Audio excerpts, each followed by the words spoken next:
Gen Z কারা?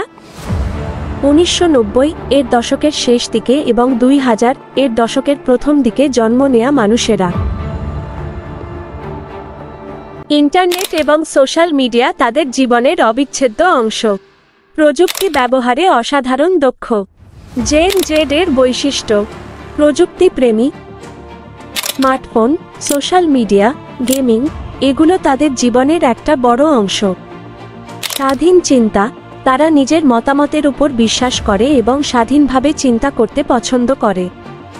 সামাজিক সচেতন: পরিবেশ, মানবাধিকার, সামাজিক ন্যায় এই বিষয়গুলো তাদের কাছে খুবই গুরুত্বপূর্ণ। মাল্টিটাস্কিং: একসাথে অনেক কাজ করতে পারে। ক্রিয়েটিভ: নতুন নতুন ধারণা তৈরি করতে ভালোবাসে। জেন জেড কেন এত আলোচিত? ভোক্তা শক্তি: তারা বাজারের একটি বড় অংশকে প্রভাবিত করে।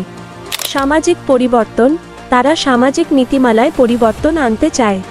কর্মক্ষেত্র: তারা কাজের জগতে নতুন ধরনের চ্যালেঞ্জ নিয়ে আসছে। সাধারণত 1990 এর দশকের শেষ দিক থেকে 2000 এর দশকের প্রথম দিকে জন্মগ্রহণকারীদের এই প্রজন্মের অন্তর্ভুক্ত করা হয়। এই প্রজন্মকে আবার আই জেনারেশন বা জুমার্স নামেও ডাকা হয়।